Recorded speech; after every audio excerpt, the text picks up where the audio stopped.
So thanks again for joining us today, and I'm going to pass it off to our Nature Reserve Manager, Marcus Magdalena, for land acknowledgement, outline of the webinar, and a little bit about the ecological values of the property.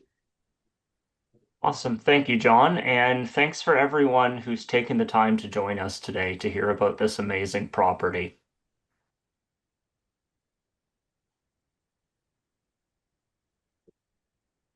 I will start with the land acknowledgement today. Then I'll talk a little bit about Ontario Nature and our Nature Reserves program. I'll give some context and some basic biological information about Thickson's Woods, speak about why it is such a unique opportunity for Ontario Nature. Then I'll turn things over to Andreas and Dan for a little bit of history and some storytelling about the property. And I think that will answer some questions that everyone has. After that, we'll have a little bit of time for a Q&A at the end. So to begin, I want to acknowledge that Thickson's Woods stands on the north shore of Lake Ontario, within Williams Treaty Territory, signed in 1923 by 9 First Nations, 7 Ojibwe, 2 Potawatomi. This land is also covered by the Dish with One Spoon, a pre-colonial, pre-treaty agreement between the Haudenosaunee and Anishinaabe peoples to share and steward the land. No boundaries, no divisions. That covenant predates the treaties and has never been rescinded. The Williams Treaties were disputed from the moment of signing. In 2018, the Crown acknowledged it had breached its obligations. The $1.1 billion settlement that followed was a recognition of that breach, and a reminder that treaty partnerships are a constitutional obligation, not a courtesy. We're here to discuss this land because of those facts, not despite them. Ontario Nature is also committed to collectively caring for and respecting the land, water, animals, and each other in the interests of peace and friendship for the benefit of future generations, honoring and upholding Indigenous cultural practices, responsibilities, and inherent rights. So Ontario Nature is a charitable organization that has been a voice for nature since 1931, with the mission to protect wild species and wild spaces through conservation, education, and public engagement. Our organization represents over 9,000 individual members and around 130,000 supporters and 150 member groups, over 150 member groups across Ontario. These groups make up our nature network and are a strong grassroots voice for nature throughout the province. We also operate as a land trust, caring for 26 nature reserves, totaling over 3,225 hectares of protected land throughout the province.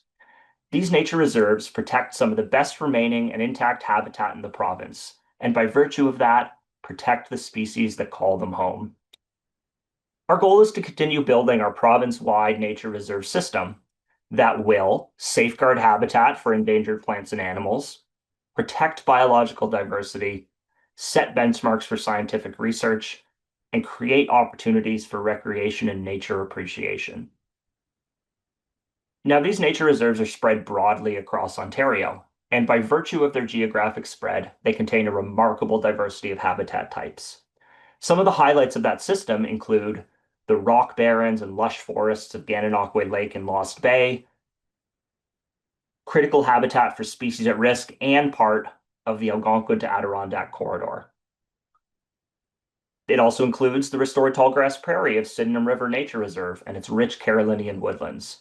This nature reserve also protects a portion of the Sydenham River, Canada's most biodiverse river with over 35 mussel species.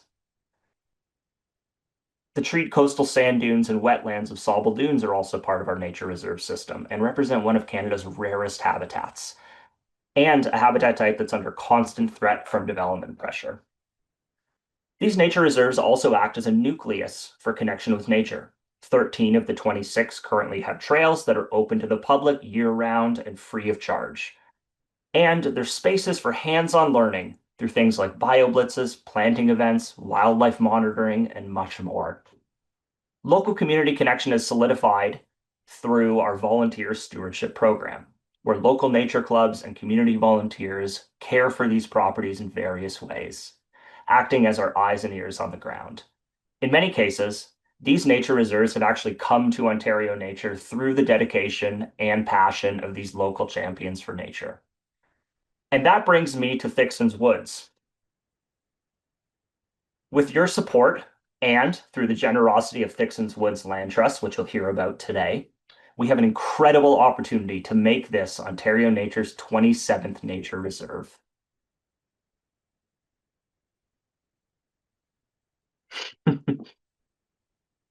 So as you can see here, Thickson's Woods is a remnant of what was once a much larger natural area along the shoreline of Lake Ontario.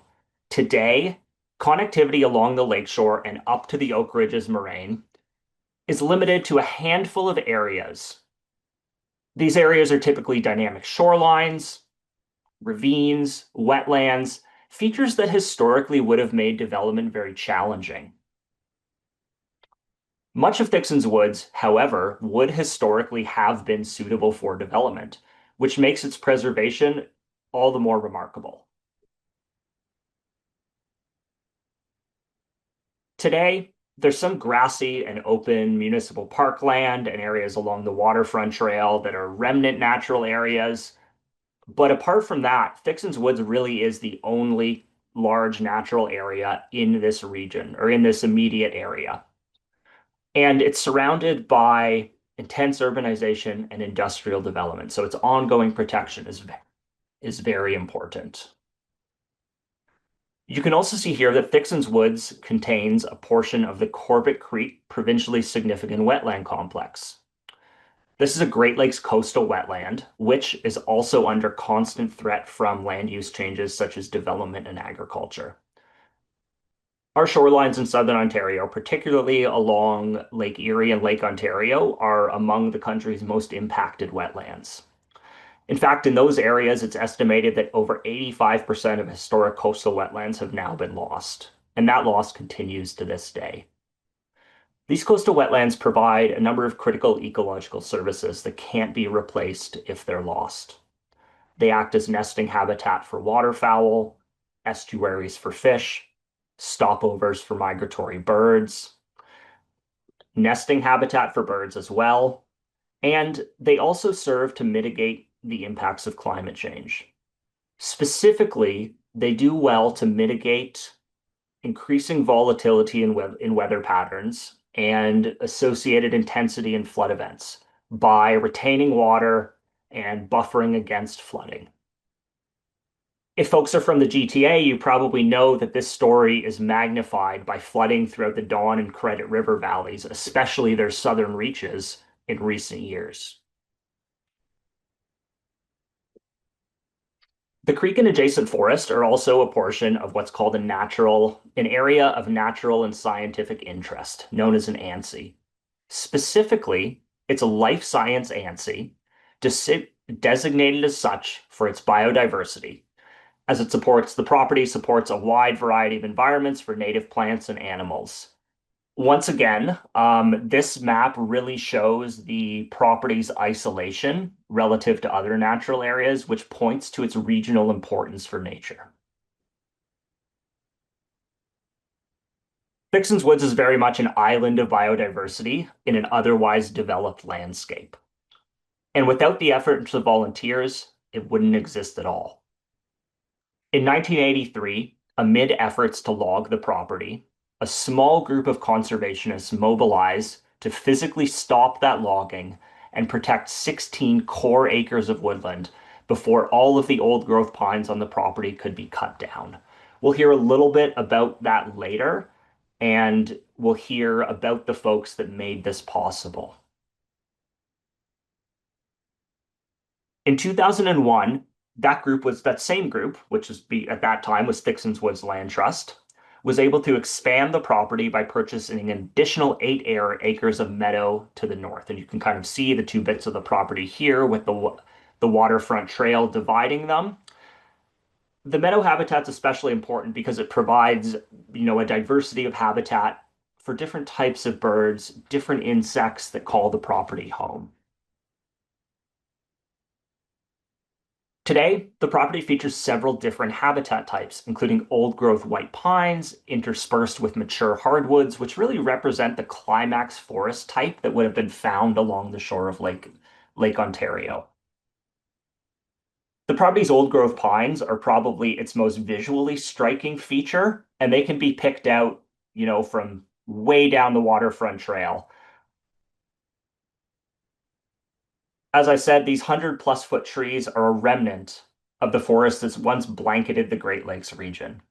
Sadly, almost all of these trees were lost so that these tall, straight pines could be used as masts for ships in the British Navy. The shoreline is also a remarkable feature for this area. You can see in this image the shore of Lake Ontario behind Thickson's Woods and behind the wetland and the natural sort of estuary type habitat at the mouth of the wetland where it meets the lake. It's almost unheard of for nearly 400 meters of shoreline to be protected in perpetuity along Lake Ontario, especially in the face of current and historic development pressure. And I'm going to steal a quote from Andreas here. We have an opportunity here to build tree lines, not skylines.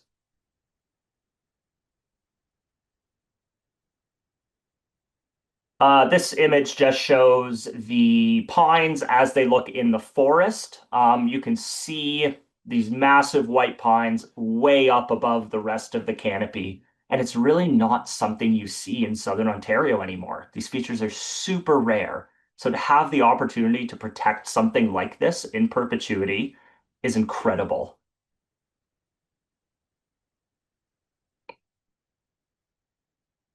I believe we have a poll question here.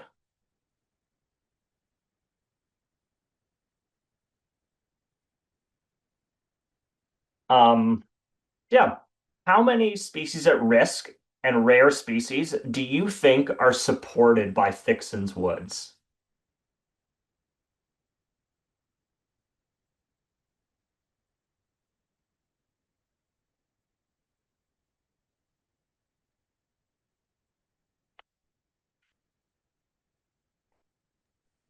Give it All right, another. we'll give it a.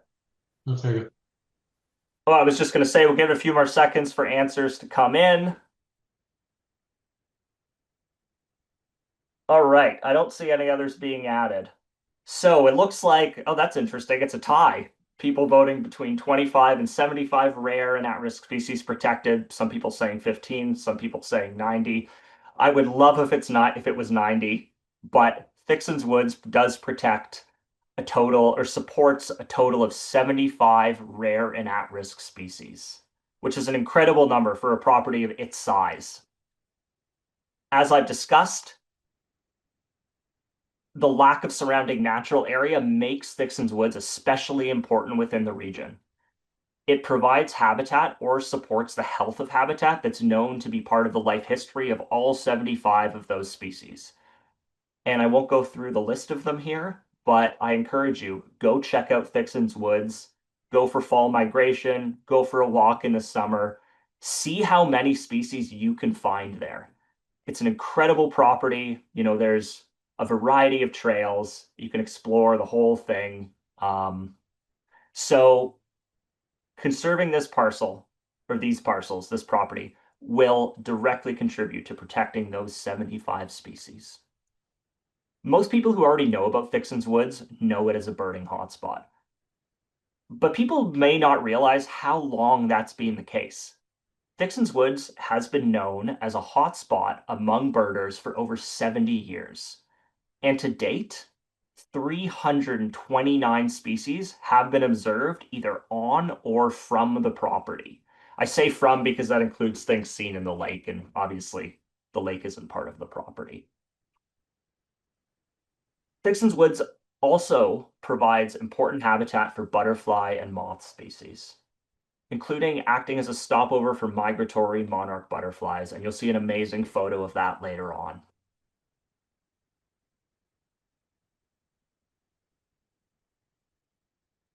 So Thickson's Woods, apart from its natural diversity, has long been a hub for the community to connect with nature.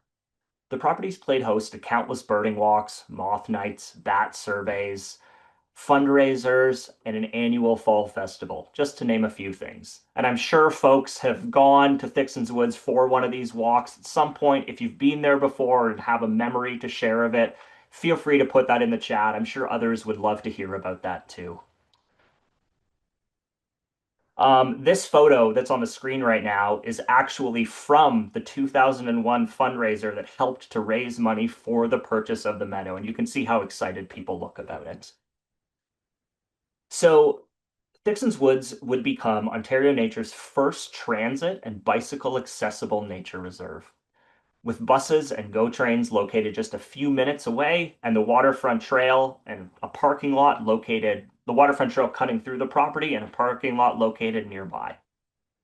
This means we can engage with a much more diverse audience than before. Sorry.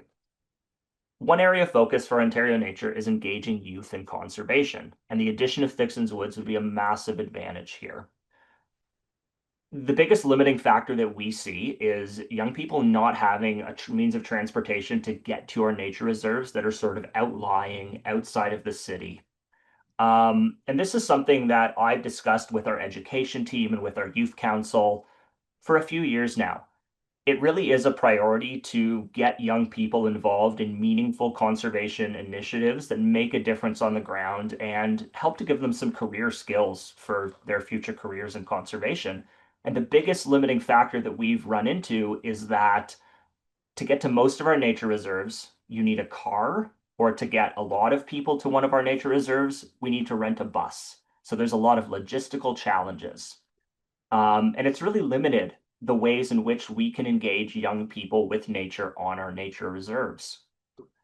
I also wanted to share that Ontario Nature's Youth Council is actually supporting the fundraising for this property. So it shows how excited they are about it too.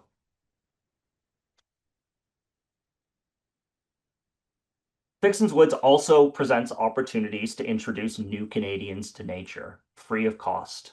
A perfect example of this is a recent Ontario Land Trust Alliance event where Ukrainian refugees visited the property to learn about nature in urban areas. And the photos you see on the screen are from just this spring, where Ontario Nature and Thickson's Woods Land Trust hosted a dawn chorus and a series of guided walks, with 100 people in attendance throughout the day. I think that's a massive turnout for this type of event, and certainly the largest dawn chorus I've ever been a part of.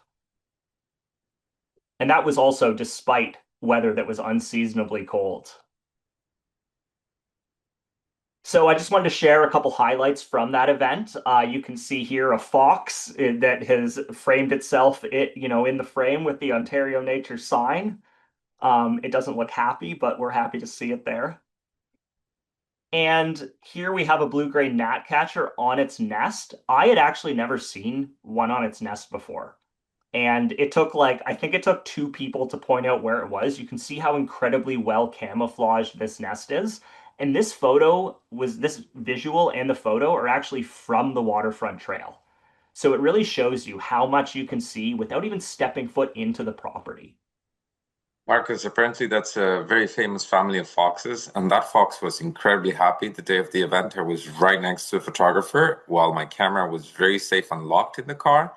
And that fox was eating a vole and ate the vole in front of us and was a very, very happy fox. Oh, that's super cool. Well, with that, I would like to introduce Andreas and Dan. Andreas is the executive director of Ontario Nature and a Costa Rican Canadian biologist with 15 plus years of experience in conservation, philanthropy, and environmental innovation. Andreas enjoys nature finding with his kids and learning Anishinaabemowin. I also very much enjoy when I'm in the field with Andreas and he can teach me the Anishinaabemowin words for things that we're seeing. Dan Shire retired after 32 years as an information technology consultant for IBM Canada. He and his wife Karen have been longtime members of Ontario Nature and the Thickson's Woods Land Trust. Dan also served on Ontario Nature's board of directors. And I don't think any bio this short will do justice to the amount of work and time Dan has put into Ontario Nature and the Thickson's Woods Land Trust over the years. So I'm just going to share one more photo to start your conversation off, and then I'll stop sharing my screen and we can spotlight the two of you. Thank you, Marcus. I'm very excited to be speaking with Dan today. I'm so excited to listen and read all the stories that are happening in the chat. People that have had close encounters with turkeys. We're gonna say it like that, and that have seen the owl at Thickson's Woods, and that are asking to see the birds. But that gnat catcher I saw the first time in a nest, and it was at Thickson's Woods, straight or right in the waterfront trail. It was amazing. And I love this photo because these are the giants that supported the creation of Thickson's Woods. And I want to jump right into it, Dan. Margaret Carney, in a recent blog post that people can read in Ontario Nature's blog, but also in the magazine if you receive our award-winning magazine, Margaret Carney called it the worst day of her life. 66 giant pines gone. Dennis, Margaret, Edge, Mary, Dave in this photo. People who had no playbook, no organization, no guaranteed outcome, look at that loss and chose to move towards it rather than away from it. From everything you know about those early days, what made them move toward Thickson's Woods? These people predate my involvement with the woods, but I know several of them really well, and I know what an emotional attachment that they had to the place and to the mission of protecting it. Dennis, for example, on the left, he was birding in Thickson's back in the 1960s. And it was a popular place. I think earlier we mentioned up to 70 years people have been coming to Thickson's Woods area. When they actually stood in front of those loggers in September 1983 to try and stop the process of destroying those amazing, magnificent white pines, they took a real risk in doing that. There was, as you said, no playbook for how to protect at a citizenship level like that. And it must have been a very discouraging process of those 4 days when those 66 big white pines came down. The sound, the feel of the land shaking, and the vision of seeing those fantastic trees come down. It didn't discourage them though. It motivated them. It galvanized them into taking action, and we're able to celebrate their courage and their bravery and their imagination 43 years later together, still able to enjoy the property. Dan, that's so encouraging because what was happened then happens now too. And at some point of that conversation, the conversation had to stop, right? The listening of the chainsaw had to stop. And moving from someone should do something, and it became, we are taking out a mortgage, literally. That is a commitment made by volunteers with no guarantee of success. What do you think changed in them? What moved them from the outrage to action? And I ask you this because I want everyone in this 230 plus people listening today and the 600 people that joined this event to listen. What motivates someone to go to action? For some of those people, I'm sure it was the familiarity with such a rare oasis in the Toronto area, being able to enjoy nature. What moved them from outrage to action, I think probably was partly the sensory impact of seeing and hearing and feeling those trees fall. I think it would have been a very powerful motivator to those people. But they didn't stop at outrage. They moved to action, as you said.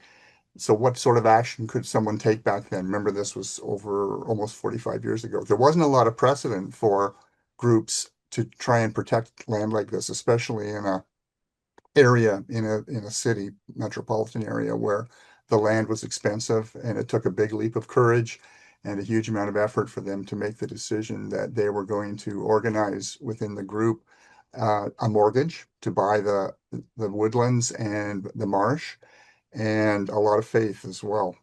But they decided the only true way to protect Thickson's Woods was to buy the property. That is the insurance that protects it from future development or from future peril, really. And so they made the bridge between anger and frustration and the emotions they felt in that week to taking action that was really concrete and is still paying the dividend today for us.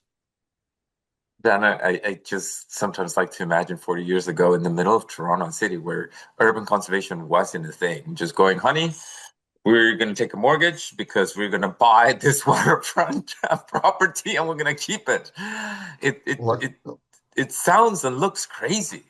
Yeah, it took a lot of guts, I know. And those people, 43 years later, they still have that sense of satisfaction and the sense of the commitment was worth it. It was frightening, no doubt, back those days to assume a mortgage on that property with no assurance of what was going to happen.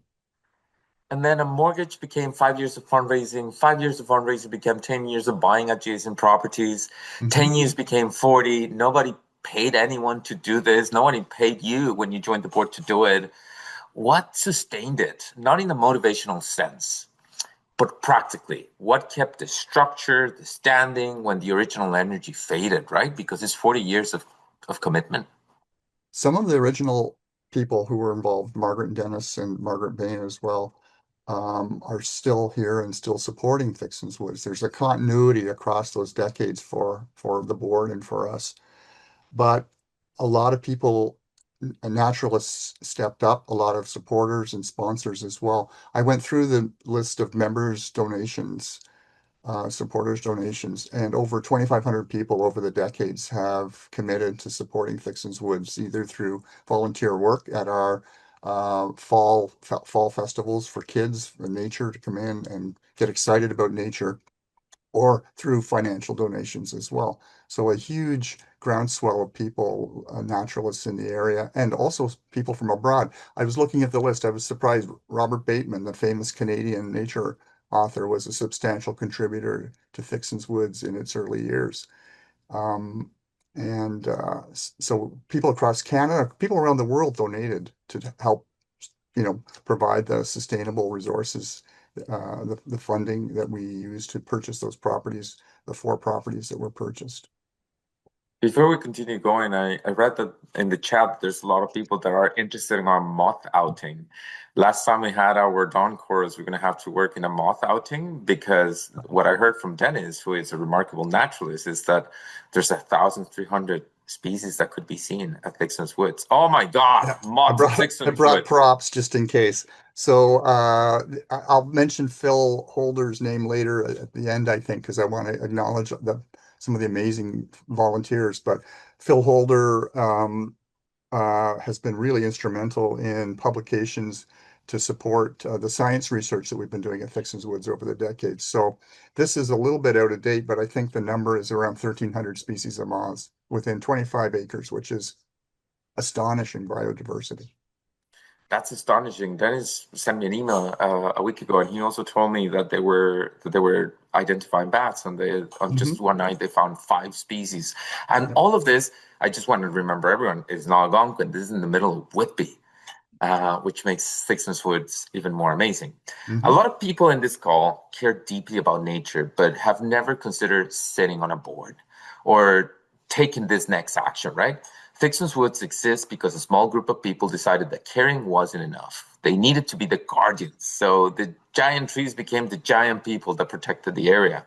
What would you say to someone who is ready to act but hasn't crossed that line yet, that might even feel like they are not enough to do it? I would just say a very simple message is step up and get involved, roll up your sleeves. So you could be a biologist, professional biologist, or someone like me who just has a biology degree and worked in IT for 30 years. But you could love the places that you visit to see nature, to see the birds, to see the snakes and the insects and the amphibians and so on. So you could participate at a local nature area to do inventories, for example, participate in bioblitzes and things like that. You don't have to be a board member. You don't have to be an accountant or a very extroverted presidential kind of person, like an executive director or a president of a land trust or something like that. You could be an avid naturalist with lots of interest and enthusiasm, and you can pitch in and do those things. You could be a teacher that wants to run a Saturday class at a nature reserve, at Ontario Nature Reserve, for example, or Thickson's Woods. And we've had that happen. We bring classes in to get kids excited about nature and get them off their iPhones and their iPads for a day. Then, Uh, do you remember the first time you went to Thickson's Woods? And what is it that, some people say my spark burr. What was your spark moment at Thickson's Woods? I trying to remember exactly when it was, but it was probably almost 30 years ago. And my wife and I had just gotten into birding. And we went to Thickson's. It had to be early May. And we were walking one of the roads and we saw four scarlet tanagers having a bath in the mud puddle. And they must have, flown in that night before because it had rained and they probably landed at Thickson's Woods for rest and to feed and also to have a bath in the mud puddles. So to see four scarlet tanagers from 20 feet away, or I'll convert to metric, 6 meters away. Oh, And thank you so much. it was amazing. And it was such a spark for me, even though I'd studied biology in university back in the 80s. I hadn't had a chance to be back in nature and enthusiastic about it in a long time. And that was a real change for me. It was a turning point for my interest. That's when I got involved in Thickson's Woods as a board member. My wife and I joined Ontario Nature as well, and that really sparked something for me and for Karen to be supporters and to do what we could. So if I connect with my previous question, and what would you say someone to, have the final push to start taking a more active role in nature conservation around them? In your case, it was four scarlet tanagers in a little pond or in a little puddle of Yeah, water. yeah. It was that sparked for me an interest organizationally in contributing. Um, People, if the other thing people can do, of course, they can get involved, they can volunteer. They can also open the wallet a little bit sometimes and make a contribution to support conservation and conservation science education for kids in nature as well. And those are other options for people as well. So Dan, 40 years have passed, and Thickson's Woods Board chose Ontario Nature to carry this forward. That is a decision about trust. What did you need to see before you could let go? And what would you say to someone watching today who is wonder whether this is the kind of thing they could be a part of? Okay. Actually, back in the mid 80s, Ontario Nature, or the Federation of Ontario Naturalists, as it was called then, and Thickson Woot Woods woot! were founding members of the Land Trust operation in Ontario. So we were partners, although we didn't know it at the time. Thickson's Woods was a partner with the FON at that time in terms of establishing these land trusts, which have been very successful across the province. So we have a long history, and we have some commonality of volunteers on both organizations as well.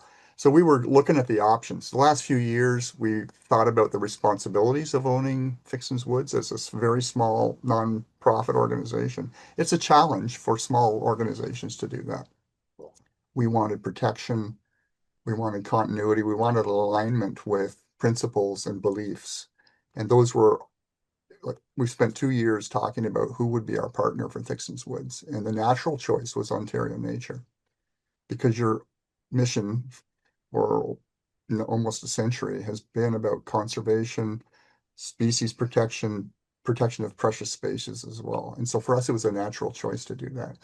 It is a little hard for an organization that's had its heart in a place for 4 decades to be able to kind of give up the ownership and to transfer the responsibility. But we think it's absolutely the right choice for us. And we're really excited about working with the Ontario Nature staff. We have a local stewardship group also lined up, Durham Region Field Naturalists, who are going to continue to provide local on-the-ground stewardship, as well as the board members of Thickson's Woods and other volunteers. So we're going to stay involved. But it's time to pass the torch, I guess, for Thickson's to an organization that has such a track record for protection and the nature reserves that you have already. We're looking forward to being number 27. Wow, 27 is going to be such an amazing addition.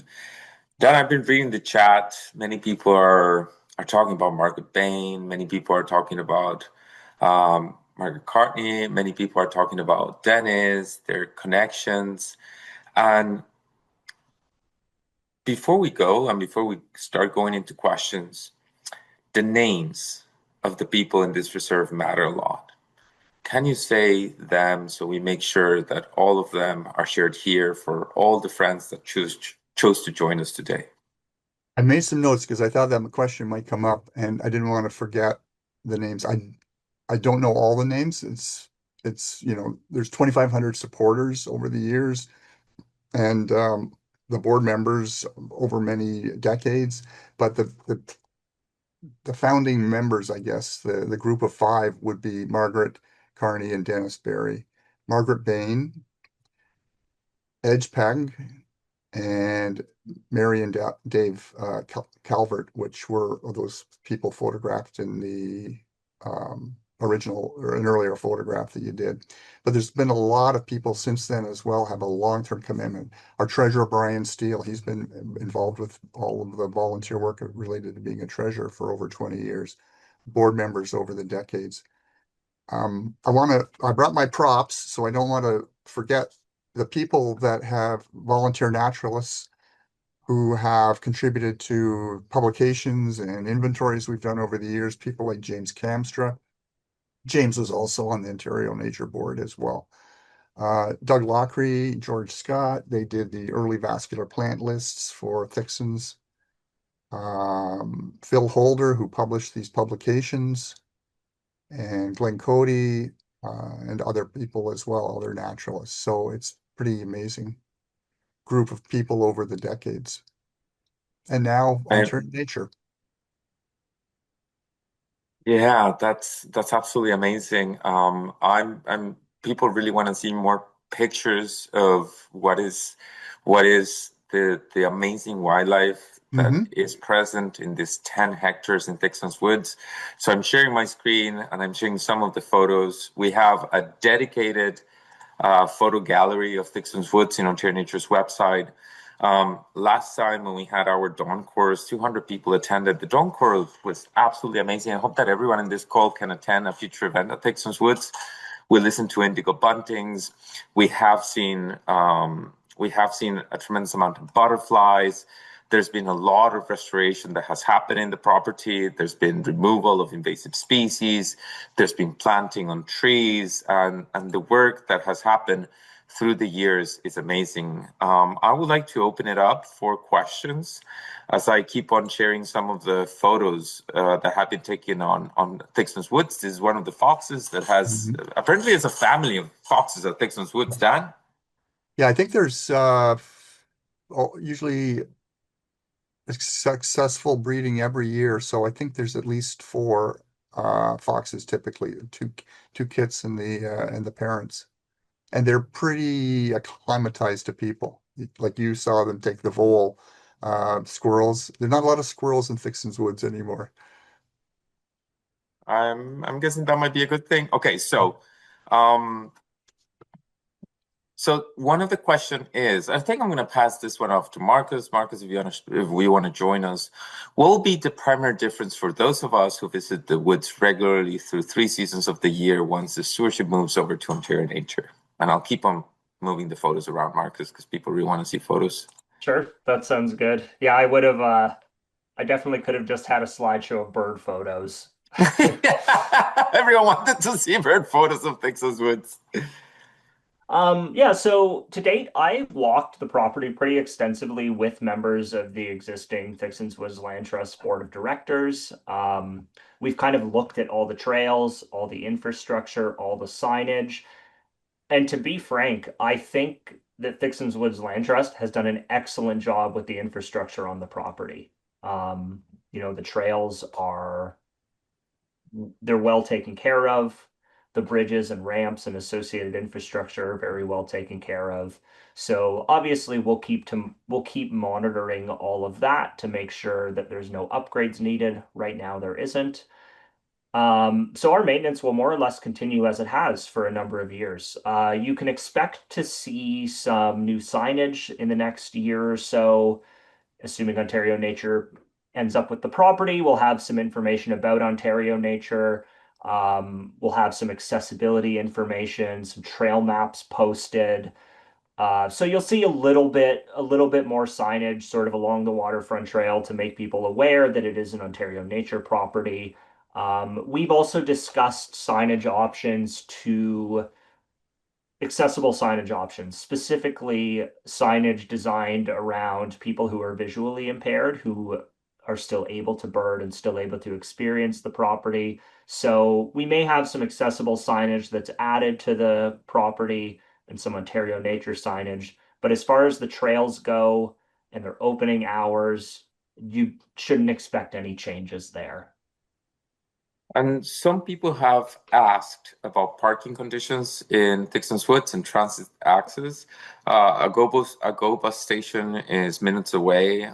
There is one of the fantastic things about Thickson's Woods is that there is a lot of parking available. And then with the waterfront trail there is a magnificent location to drive to. Also, when looking at the images here in the gallery, I was very surprised to see a pileated woodpecker so close to urban areas. These guys usually require very big trees. Then we have a question from Eric Cole. Can anyone comment about Thickson's Woods as a firefly destination, looking for a good spot around Durham and running out of nights to see them? This is a fantastic question, and maybe Dan, you have an answer.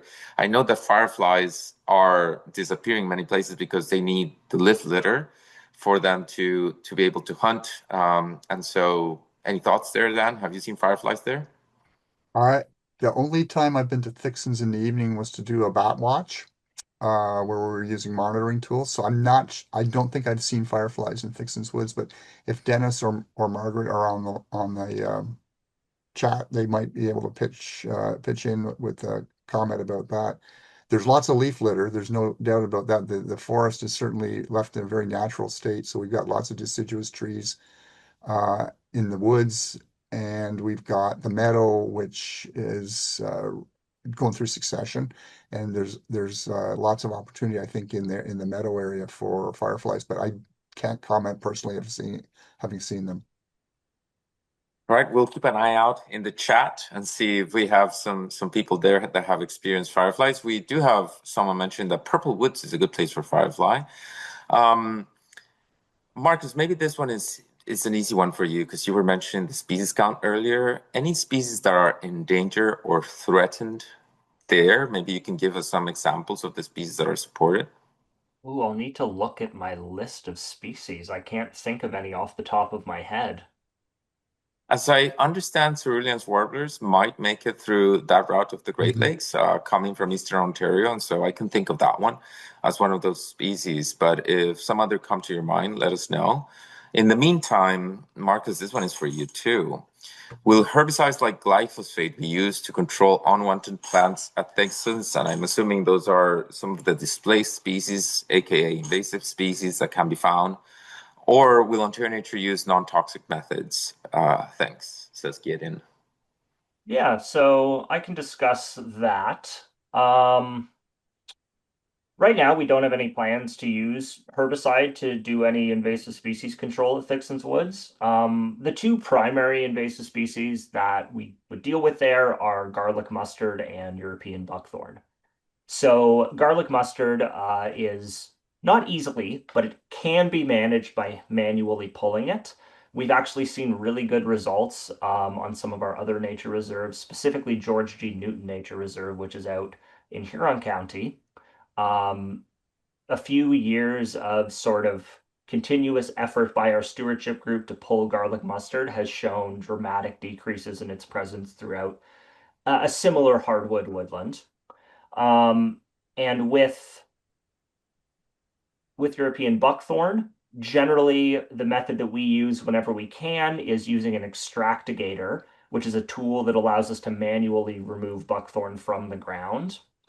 Larger trees will be cut with a chainsaw if we are managing them.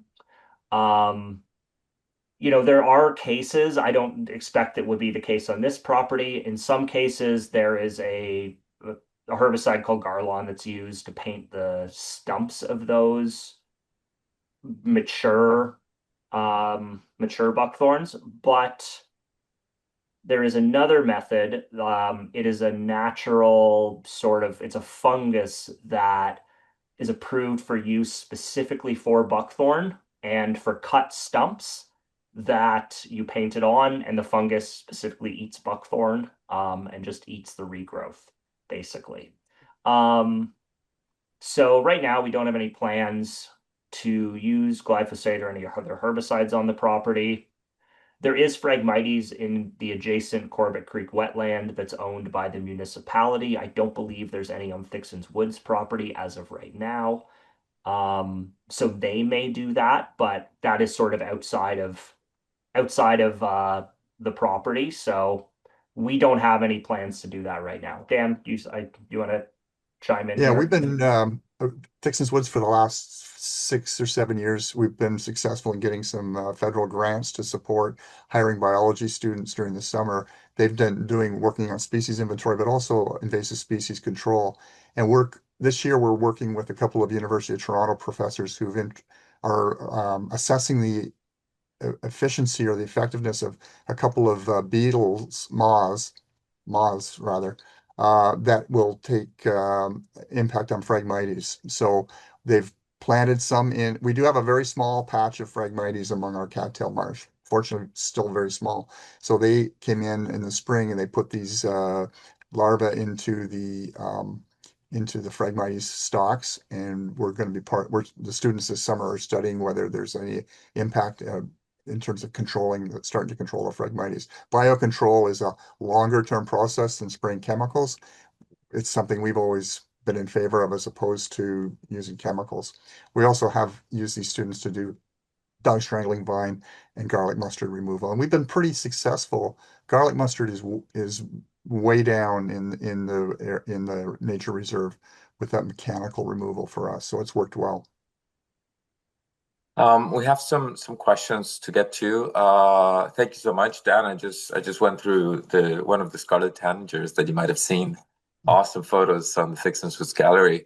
Would Ontario Nature consider purchasing adjacent lands for sale adjacent to Thickson's Woods to expand the reserve? This is a really, really awesome question because Thickson Woods allows Ontario Nature to see a seed of opportunity in Whitby, either for co-stewardship of properties next to Thickson's Woods with the municipality, as we work with other municipalities in Ontario, but also the opportunity to think about how and which strategies could we use to protect areas around Thickson's Woods.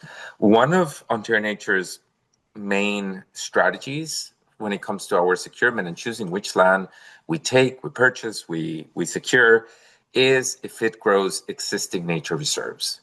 And that will be one of the things that we would aim to do as we steward Thickson's Woods into the future. Then I think I can take this one too. Dan, you can chip in if you want. What needs to happen before Ontario Nature takes over management of Thickson's Woods? Well, that is exactly what is happening right now, and what will happen from here to the fall, and one of the reasons why we're all together on this event.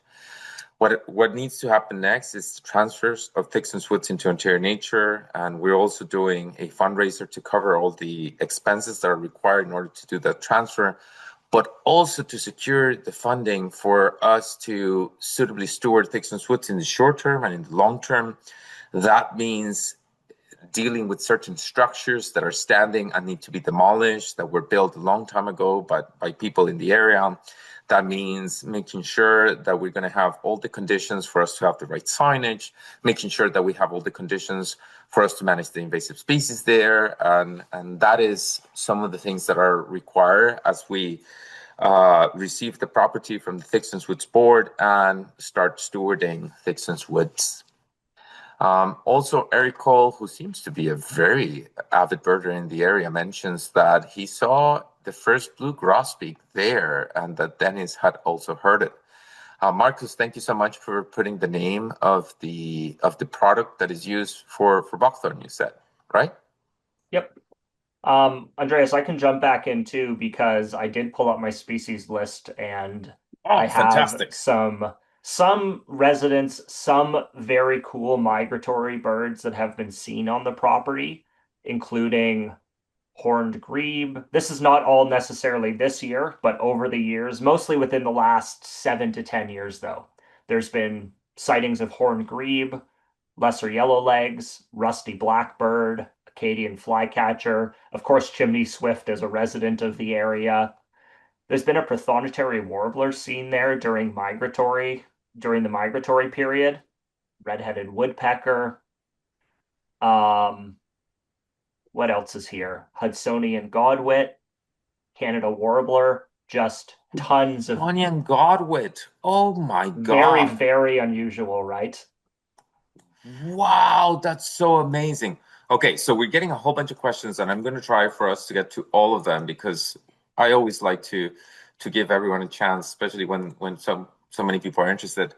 Marcus, can you comment, or even Dan, can you comment on the health of the wetlands there? Any concerns of contamination from nearby industry, for example, and of invasive species? Marcus, you mentioned there's a small fragment of a small patch of Phragmites, and that there are moths there for biocontrol now. Anything else to add? I'll say that being, downstream from an industrial area, north of us is a challenge because we've seen the spread of Phragmites through the creek there. Not much in our marsh, but it is in the creek upstream. We just did a benthic analysis last week. I haven't seen the results of that yet, but a professor from Durham College. So we have a fantastic community of supporters in the area. So this professor from Durham College came in, coached our summer students on doing the benthic analysis of the marsh area that we have. So we'll have the results for you in about a month, Marcus. We'll get those to you. So we know that it's from the local conservation authority. We know there's some compromises that have happened, degradation in that marsh over time, of course, with the industrialization around us. But we hope that we make a difference by protecting the area that we do protect and monitoring it as well. All right, we I have I four. Please go ahead, Marcus. sorry, I can just add to that a little bit. Part of what Ontario Nature does with all of our nature reserves is develop a detailed management plan, either on a 5 or a 10-year timescale. So with that baseline data that Dan is talking about, that gives us something to measure against to determine whether there's any future contamination. Because benthic invertebrates, for folks that aren't aware, some of them are extremely sensitive to water contamination and degradation. And so, with that baseline, we'll be able to use that data to tell in the future if anything is happening to those wetlands, even if it isn't apparent to the naked eye. Thank We've you. also, sorry, I was going to say we've also done soil analysis of the meadow area, for example. We were looking for things like heavy metals from potential contamination from 401 and industries nearby. Uh, there is evidence of some, changes in the soil over historical times, but it's still a healthy environment for the plants and for the animals there. So that was reassuring news for us. Like Philip Gosling used to say, never underestimate the power of volunteers. Do people in the houses, and we have 3 minutes left, I want to respect people's time. Do people in the houses who live in the area support or help steward the woods, Dan? Yes, yeah. Okay. And then Kirsten, if you could maybe put a comment in the chat. This is a question from Vidisha. What are some volunteer opportunities available for Thickson's Woods? We do have a volunteering website, and not only for Thickson's Woods, we have a volunteering opportunity in which we receive requests from the Nature Network groups. Ontario Nature supports 155 Nature Network groups, pretty much like Thickson's Woods, all across the province. And they send us their volunteer requests, and then we can share that to our volunteer list. So do find our volunteer list in our website and put your name in there because there are so many amazing places like Thickson's Woods. Kirsten just put it in the chat. So many amazing groups that are working and need volunteers, and it would be amazing if you join them. It seems like can I still donate directly to Thickson's Woods, or do we now go through Ontario Nature? That is a question for you. Question for me. I think that if people want to support the stewardship costs that Ontario Nature is going to require, the investment to be able to maintain the stewardship and endowment fund for protecting Thicksons, then it makes most sense to donate now to Ontario Nature. Thank you so much, Dan. Thank you so much once again to all the giants that supported Thickson's Woods creation, to all the volunteers and board members that have supported Thickson's Woods through the 40 years.